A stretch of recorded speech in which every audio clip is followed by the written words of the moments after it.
Bismillahirrahmanirrahim. Assalamualaikum warahmatullahi wabarakatuh.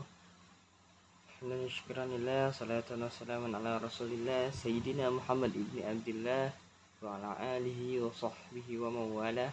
La haula wa la quwata illa billah, amma ba'd.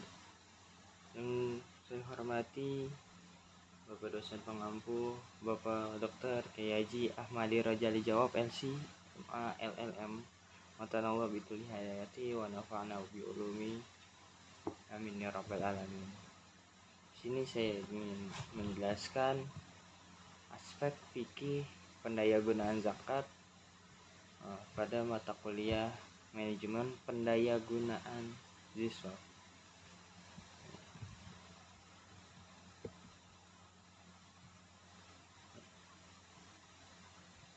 Yang pertama saya ingin menjelaskan yaitu aspek fikih pada pendayagunaan zakat.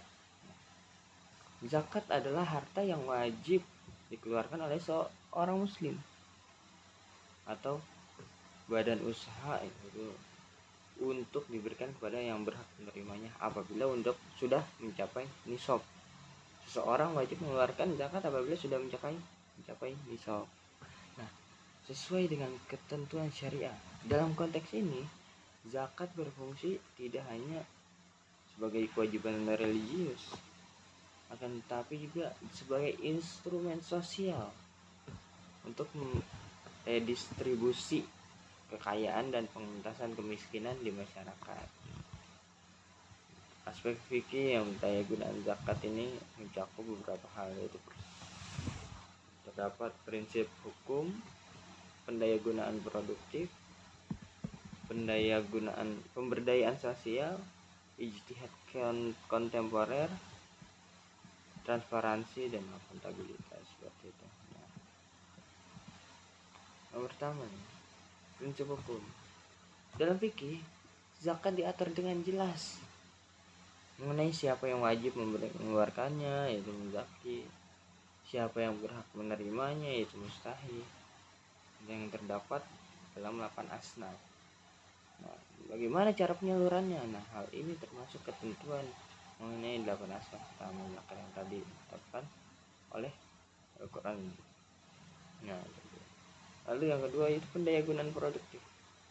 Salah satu pendekatan dalam fikih adalah memproduktifkan dana zakat. Nah, misalnya melalui akad qardul hasan, yang dimana dana zakat digunakan untuk modal usaha bagi mustahik, atau dana zakat digunakan untuk bagi mustahik yang tidak bisa membayar biaya sekolah maupun tidak punya untuk kebutuhan pokok seperti makan. Nah, ini bertujuan agar penerima zakat tidak hanya bergantung pada bantuan tetapi juga mampu mandiri secara ekonomi. Nah, itu jadi fokus ke UMKM.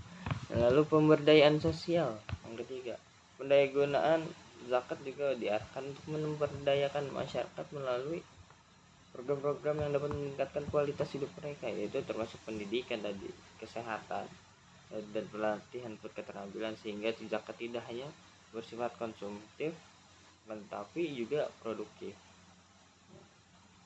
Lalu ada ijtihad kontemporer. Dalam menghadapi tantangan zaman modern, aspek fikih juga memerlukan ijtihad untuk menyesuaikan praktik zakat dengan kebutuhan masyarakat saat ini. Ia mencakup penyesuaian terhadap definisi fakir dan miskin serta penerapan zakat dalam konteks ekonomi syariah dan lebih luasnya. Lalu yang kelima, transparansi dan akuntabilitas. Pengelolaan zakat harus dilakukan secara transparan dan akuntabel, yaitu oleh lembaga amil zakat atau badan amil zakat, Basnas. Nah, ini penting nih. Agar apa? Agar muzaki dapat melihat dampak dari zakat. Muzaki memberikan, dia bisa melihat dampaknya jelas, transparan, akuntabilitas, gitu. Dan dapat memastikan bahwa dana tersebut ya digunakan sesuai dengan kebutuhan syariah, tidak melenceng, jangan sampai dana yang muzaki berikan tidak tepat sasaran. kalam dari Al-Quran dan hadis dari Nabi. Ada dalam surat Al-Baqarah ayat 43. A'udzubillahi minasyaitonir rajim. Bismillahirrahmanirrahim. Waqimus salata wa atuz zakata warka'u ma'ar-raqiin. Dan dirikanlah salat, tunaikanlah zakat, dan rukuklah beserta orang-orang yang rukuk.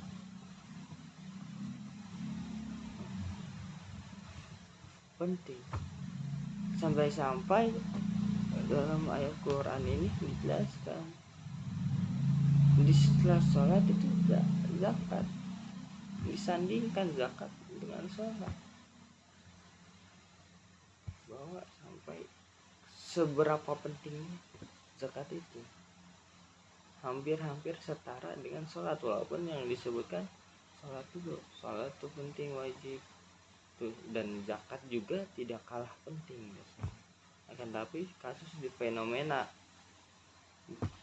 sekarang, orang hanya mengetahui sampai sholat saja, zakatnya tertinggal.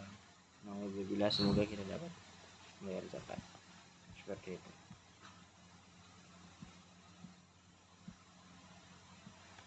Lalu dalam hadis dijelaskan pula, dilansir dari kitab Syarah Riyadhus Shalihin jilid 2 karya Imam An-Nawawi, beberapa dalil tentang zakat yang termaktub dalam hadis antara lain sebagai berikut.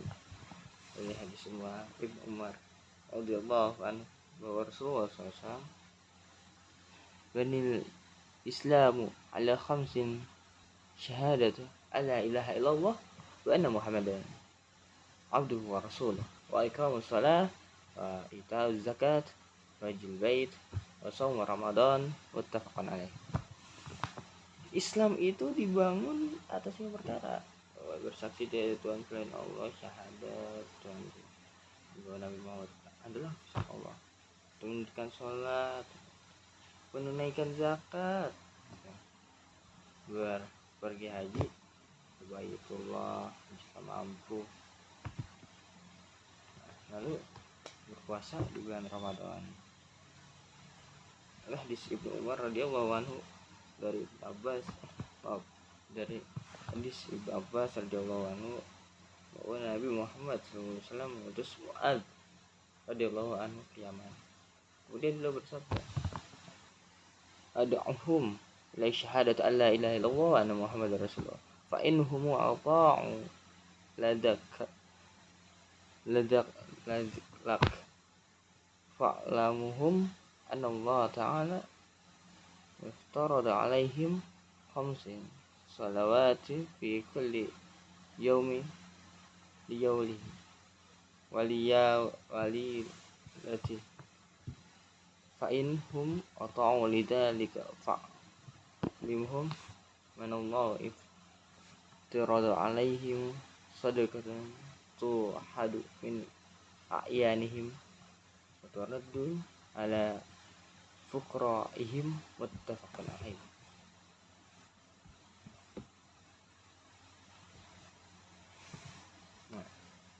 Artinya, ajaklah mereka untuk bersaksi bahwa tiada Tuhan selain Allah, bahwa aku adalah utusan Allah, yaitu Nabi Muhammad. Apabila mereka mau menuruti ajakanmu itu, maka beritahukanlah kepada mereka bahwa Allah SWT mewajibkan sholat 5 kali sehari semalam. Apabila mereka telah mentaatinya, maka beritahukan pada mereka bahwa Allah mewajibkan itu mereka untuk zakat yang dipungut dari orang-orang kaya di antara mereka dan diberikan kepada orang-orang yang miskin di antara mereka, 2,5% atas kekayaan.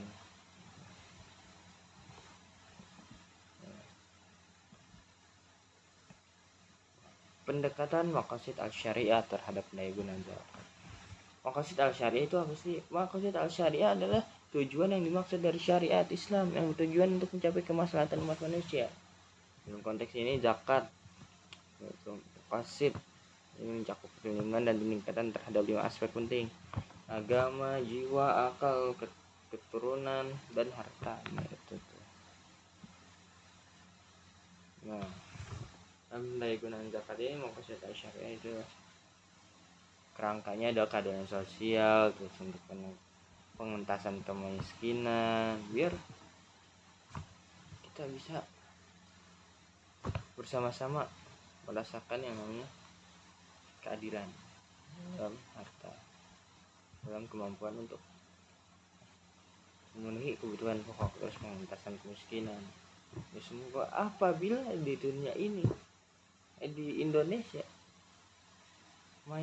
apabila mayoritas orang-orang kayanya membayar zakat, maka akan turun drastis tingkat kemiskinan di Indonesia. Karena Indonesia amat banyak umat Islamnya, terbanyak sedunia bahkan mencapai 80% kurang lebih ya. Terus itu untuk pemberdayaan ekonomi, itu Muassasah Syariah mendorong penggunaan zakat secara produktif, di mana zakat digunakan untuk kegiatan yang dapat menghasilkan pendapatan gitu. Terus transparansi tadi yang dijelaskan, untuk pendidikan dan pembinaan, itu memberikan bantuan finansial gitu, yang diharapkan memberikan pendidikan pembinaan kepada mustahik agar dapat mengalami bantuan diterima dengan baik dan meningkatkan kualitas hidup secara keberlanjutan. Seperti misalkan di Basnas ada beasiswa untuk para mahasiswa yang ingin berkuliah tapi tidak memiliki dana untuk membayar UKT seperti itu. Terus punya arah dan panduan umum mengenai zakat itu tadi, arahnya untuk sana pemberdayaan ekonomi. Dan pemberdayaan zakat ini arahnya untuk mana? Yaitu pemberdayaan ekonomi, distribusi kekayaan, pendidikan pelatihan, kemandirian mustahik, bantuan umum dan bantuan itu pendidikan mustahik. Nah, panduan umum pendayaan gunaan zakat bagaimana? Yaitu prioritas penerima zakat, program keberlanjutan, monitoring dan evaluasi seperti itu. Nah, terus pandangan imam mazhab dan ulama kontemporer tentang pendayagunaan zakat. Yang pertama, Imam Hanafi itu mengizinkan penggunaan uang sebagai bentuk pembayaran zakat, termasuk zakat fitrah. Maka berpendapat bahwa memberikan nilai uang sebagai ganti barang yang dizakati tidak bertentangan dengan prinsip zakat, asalkan memenuhi kebutuhan mustahik atau penerima zakat. Jadi gini, mengizinkan penggunaan uang sebagai bentuk pembayaran zakat. Pada dasarnya bayar zakat itu barang. Jadi Imam Hanafi berpendapat bahwa memberikan uang nggak apa-apa sebagai pengganti barang, karena pada dasarnya zakat itu barang gitu. Lalu Imam Maliki menekankan pentingnya memberikan zakat dalam bentuk barang. Nah, berbeda. Kalau Imam Hanafi boleh untuk menggunakan uang apabila tidak ada barang yang cocok kan, tapi Imam Maliki kudu harus berbentuk barang, terutama makanan pokok yang umum dikonsumsi di suatu daerah. Ya, maka berpendapat bahwa menyerahkan nilai uang bertentangan dengan sunnah Rasulullah gitu. Imam Syafi'i sama pula seperti Imam Maliki, yaitu juga menolak pembayaran zakat fitrah. Ini Imam Syafi'i sama seperti Imam Maliki, yaitu menolak pembayaran zakat fitrah dengan uang. Itu lebih memilih agar zakat diberikan dalam bentuk makanan atau barang sesuai dengan kebutuhan mustahik. Nah, itu itu ya fokus aspek sosial dan kebutuhan dasar, yaitu kebutuhan pokok penerima zakat. Nah, lalu Imam Hambali itu memiliki pandangan yang mirip dengan Imam Syafi'i dan Imam Maliki. Dalam hal ini penyaluran zakat harus yaitu lebih memilih bentuk barang daripada uang. Nah, itu menekankan pentingnya mengikuti sunnah Nabi dalam pelaksanaan zakat. Karena takutnya misalnya itu tidak pas. Tapi dalam Basnas yang saya lalui itu bahwa memberikan berupa uang, lebih mayoritas memberikan uang.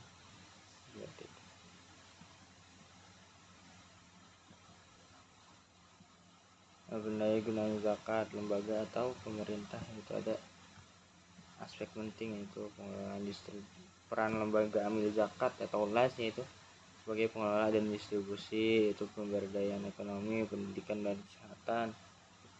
Lalu terhadap kebijakan pemerintah, regulasi dan perlindungan terhadap muzaki. Nah, itu Undang-Undang tahun nomor 23 tahun 2011 tentang pengelola zakat yang ditetapkan kerangka hukum bagi pengelola zakat di Indonesia. Nah, peningkatan efektivitas ini, lalu kerjasama dengan masyarakat. Mungkin itu saja kesimpulannya. Aspek fikih dalam pendaya gunaan zakat yaitu menekankan pentingnya pengelolaan zakat sesuai dengan prinsip-prinsip syariah Islam untuk mencapai keadilan dan kesejahteraan sosial. Zakat wajib didistribusikan kepada 8 golongan yang berhak menerima, yaitu mustahik dengan adil dan transparan. Pendaya gunaan zakat dapat bersifat konsumtif, yaitu untuk memenuhi kebutuhan dasar mustahik atau kebutuhan pokok seperti beras dan lain sebagainya, minyak gitu, maupun produktif, ini membantu mereka menjadi mandiri secara ekonomi, punya pendapatan seperti UMKM, punya bisnis atau sebagainya. Nah, melalui aturan ini zakat tidak hanya bertujuan mengurangi kemiskinan, yaitu secara sementara tidak, akan tetapi zakat akan menciptakan dampak yang jangka panjang dengan pemberdayaan masyarakat. Mungkin itu, hadanallahu wa iyyakum ajma'in. Wassalamualaikum warahmatullahi wabarakatuh.